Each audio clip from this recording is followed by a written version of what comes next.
Welcome back. A new day, a new story about a new haunted place. जब भी आप किसी दिमागी मरीज से मिलते होंगे तो आपको अक्सर ऐसा महसूस होता होगा कि इस इंसान की जिंदगी में ऐसा क्या होगा, ऐसा क्या किया होगा जो ये आज इस मेंटल अस्पताल में है। लेकिन फिर भी आप अपने आप को एक दिलासा देते हो कि शायद यही जगह इसके लिए अच्छी भी है, यहाँ पर इसका इलाज अच्छे से होगा। लेकिन आपको कैसा लगेगा ये सुनने में कि एक अशुद्ध शमशान घाट से भी ज़्यादा हॉन्टेड और डरावना होता है एक मेंटल अस्पताल। अगर कोई आम इंसान सिर्फ महज 10 मिनट इसके लिए भी यहाँ पर रहेगा तभी भी उसको समझ में आ जाएगा कि यहाँ की हवा में कुछ तो अलग है। यहाँ की हवा इंसानों को ही नहीं, कुछ आत्माओं को भी लग रही है। आज भी मैं आपको हमारे देश के एक ऐसे ही मेंटल हॉस्पिटल की कहानी सुनाने वाला हूँ जो कि सबसे अलग है, जिसकी कहानी सबसे खतरनाक है और ये हमारे देश का सबसे ज़्यादा हॉन्टेड पागल खाना भी हो सकता है। एक बात मैं आपको पहले ही बता दूं कि इस कहानी को एक कहानी की तरह ही सुनिए तो बेहतर है, और इसे ट्राई करने के लिए किसी भी हॉन्टेड प्लेस में ना जाइए। आपके साथ शायद से तो गलत हो सकता है। तो ये वीडियो शुरू करने से पहले ऐसे और हॉन्टेड, मिस्टीरियस और हिस्टोरिकल वीडियोस देखने के लिए प्लीज़ सब्सक्राइब कर दीजिए इस चैनल को।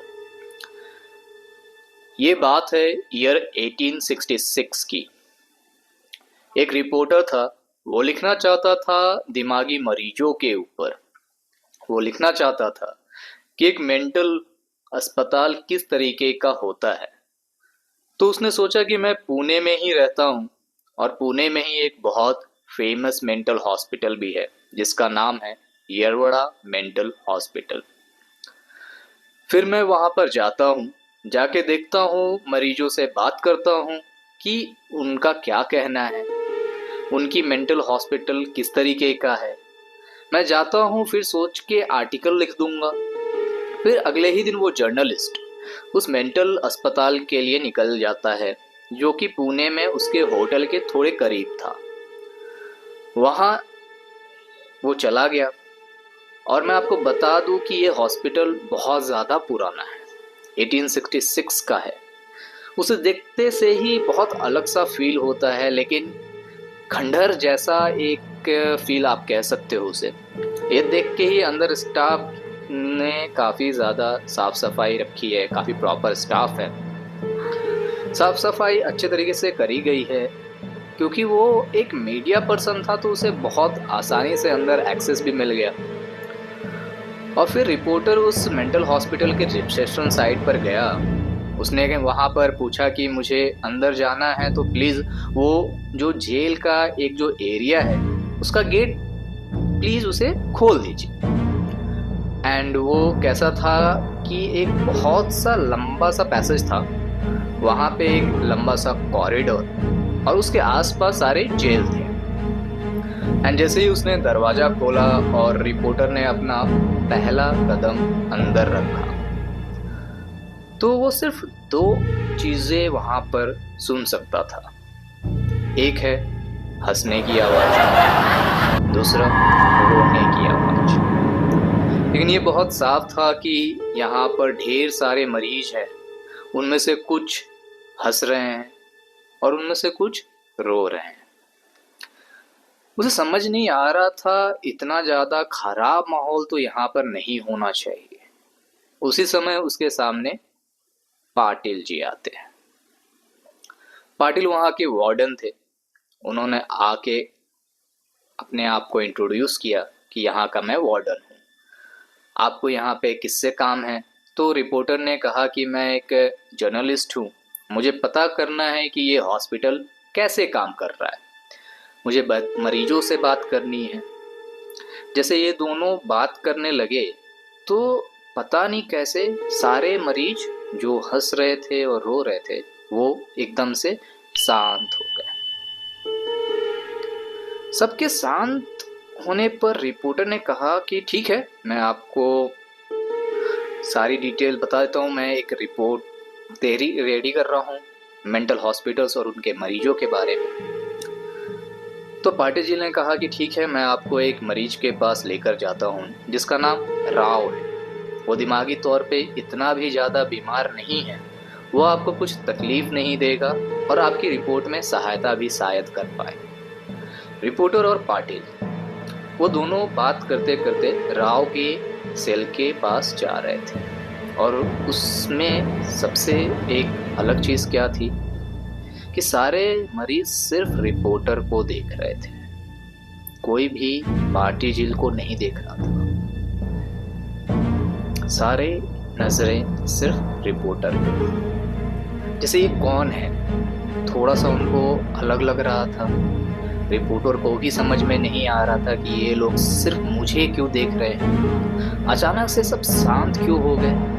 और फिर वो लोग राव के सेल के पास पहुंचे। फिर पाटिल जी ने बोला, ये रही चाबी, आप इस सेल को खोल के अंदर जा सकते हैं। फिर रिपोर्टर ने वो सेल खोली और वो अंदर जाते गए। जाने के बाद राव सामने बैठा था, रिपोर्टर और पाटिल जी आसपास बैठे थे। फिर उसने राव को सीधा एक सवाल पूछा कि यहाँ की खास बात क्या है, आपको क्या लगता है, मेंटल हॉस्पिटल कैसा है, आपके हिसाब से आपकी राय क्या है ये मेंटल हॉस्पिटल के बारे में। फिर राव ने मुस्कुरा करके रिपोर्टर को यही सवाल पूछा कि जब आप इस सेल के अंदर आए, इस कॉरिडोर के अंदर आए, तो आपने सबसे पहले क्या नोटिस किया सर।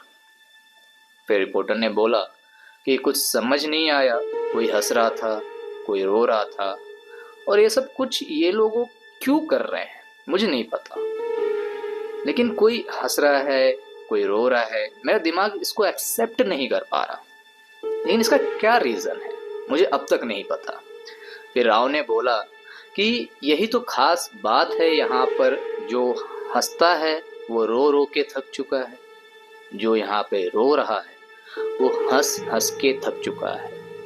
आप यहाँ पर खुद नहीं बता सकते, खुद पता नहीं लगा सकते कि कौन इंसान जिंदा है और कौन मुर्दा। जिस पर आप सबसे ज़्यादा भरोसा करोगे वही आपको धोखा देकर चला जाएगा। फिर रिपोर्टर ने पूछा राव को कि जी ऐसा क्या है यहाँ पर जो आप ये सारी चीज़ें बोल रहे हो। ये चीज़ सुन के तो काफ़ी अलग लग रहा है मुझे, लेकिन यहाँ पर ऐसा क्या है। राव ने कहा आपको यहाँ पर एक रात गुजार के ही पता चलेगा। रिपोर्टर ने कहा चलो ठीक है, मैं यहाँ पर आज की रात रुक जाता हूँ। और फिर वो उस सेल से बाहर गया, लेकिन पाटिल जी को बोला था कि आप यहीं पर रहिए क्योंकि मुझे थोड़ा सा प्रॉब्लम हो सकता है इसके साथ अकेले रुकने में। सुबह से लेकर शाम हो गई, शाम से लेकर रात हो गई, वो वहीं पर रुके हुए थे। वो रात भर सिर्फ पाटिल जी से ही बात कर रहे थे क्योंकि राव सिर्फ रिपोर्टर को घूर रहा था, सारे पेशेंट रिपोर्टर को घूर रहे थे। फिर पाटिल जी ने उनसे बोला कि इन लोगों पर फोकस मत करो, ये लोग ऑफकोर्स दिमाग से थोड़े कमजोर होते हैं तो इसलिए आपको ऐसे घूर रहे हैं, इन लोगों की बातों पर बिलीव मत करो। फिर वहां पर रात के 2 बज रहे थे। रिपोर्टर ने फ्रस्ट्रेट होकर राव को पूछा कि आप मुझे पागल तो नहीं बना रहे थे कि यहाँ पर रात को कुछ होने वाला है। और राव ने कहा कि समझदार को इशारा ही काफी होना चाहिए था। जब आप अपने यहाँ पर पहली बार कदम रखा था तब से आपको चौकन्ना रहना चाहिए था। तो मैं आपको पहले भी कहा था, यहाँ पर दिखता है वो होता नहीं। फिर रिपोर्टर ने कहा कि भाई अभी तो बहुत हो गया, अभी तो बनाने की हदें पार कर रहे हो इस इंसान पर। पाटिल जी ने उसको सामने से कहा कि सर इसकी बात पर फोकस मत करो, ये बस ऐसे ही, मतलब तभी अभी आपको समझ में आ रहा होगा कि इन लोगों को दिमागी मरीज क्यों कहा जाता है। शायद से आप इन्हें बस आउटसाइड कीजिए, आप सो जाइए। फिर रिपोर्टर की आंख सीधा सुबह में खुली। उसने देखा कि राव उसके सामने बैठा है। रिपोर्टर ने सीधा उसको कहा, देखा ना, रात को कुछ भी नहीं हुआ। फिर राव ने बोला कि सब कुछ आपके आसपास ही हो रहा था, आप बस फोकस नहीं कर रहे थे। फिर रिपोर्टर ने बोला, बस करो यार, मैं आपको शाम को मिलने आऊंगा वापस, लेकिन आपको इतना भी झूठ नहीं बोलना चाहिए। मैं आऊंगा आपको शाम को मिलने के लिए। इस पर राव ने कहा, मैं दावा करता हूँ आप आज तो क्या, जिंदगी में दोबारा कभी इस मेंटल हॉस्पिटल पर कदम भी नहीं रखेंगे। रिपोर्टर ने इग्नोर करके वहां के आगे निकल गए, उस सेल के बाहर निकल गए। फिर रिपोर्टर उस सेल से बाहर निकलने के बाद जब रिसेप्शन की तरफ गया, अपना सारा उसने सामान लिया। फिर उसने रिसेप्शन में एक 100 का नोट दिया। उसने बोला कि यहाँ पर सब कुछ मुझे बहुत अच्छा लगा, यहाँ के मरीजों से बात करके मुझे बहुत अच्छा लगा, एंड पाटिल जी को वहाँ आउटस्टैंडिंग कहना गलत नहीं होगा, उन्होंने बहुत मदद करी है। उसके लिए एक छोटा सा डोनेशन उस रिसेप्शनिस्ट ने पूछा कि उन्होंने पूछा कि मैं एक छोटा सा डोनेशन इसलिए देना चाहता हूँ। तो रिसेप्शन ने पूछा, कौन से पाटिल जी, कौन से पाटिल जी की बात कर रहे हो आप? उसने बोला, मिस्टर मनोज पाटिल, जो यहाँ के वार्डन हैं।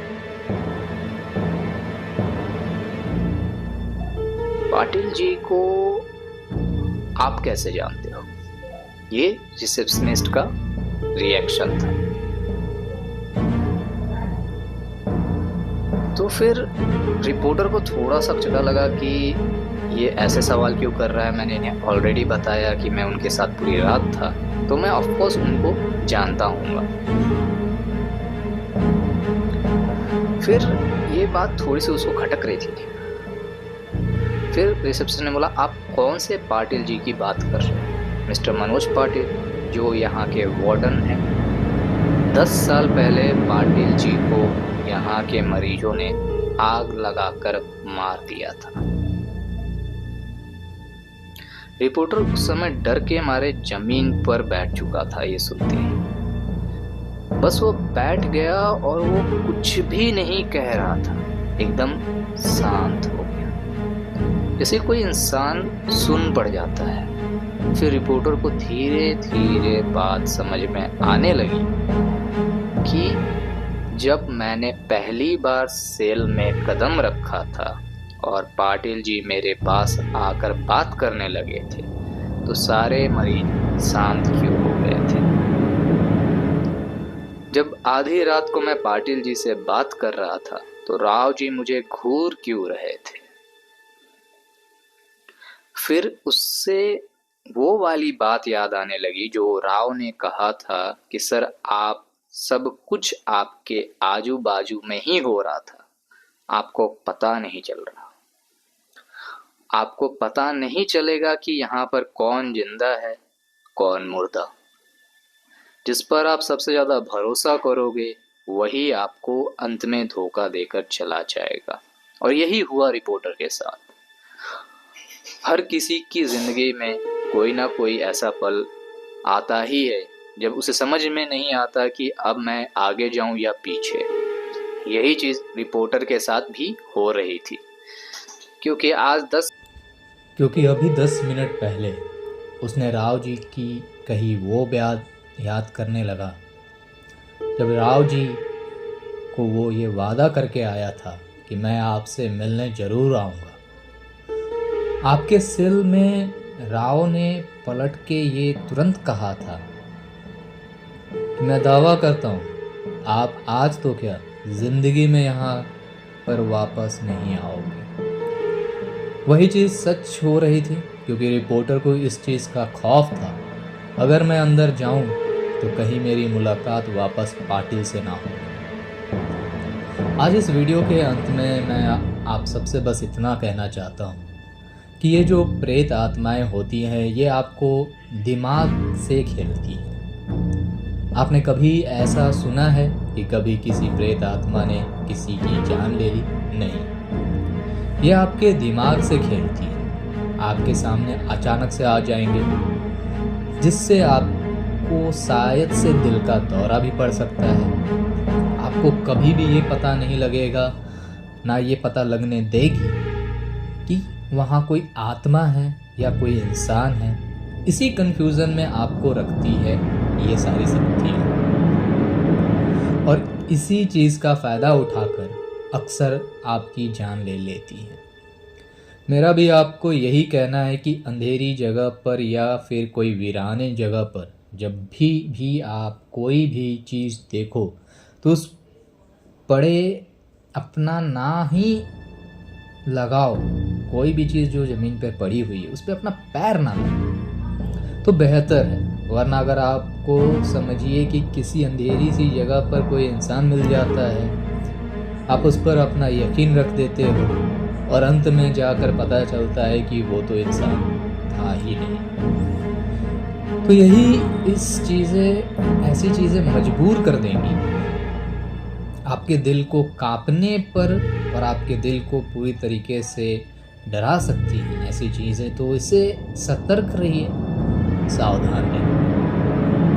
Thank you so much for your time, and for more stories like this, please do subscribe our channel.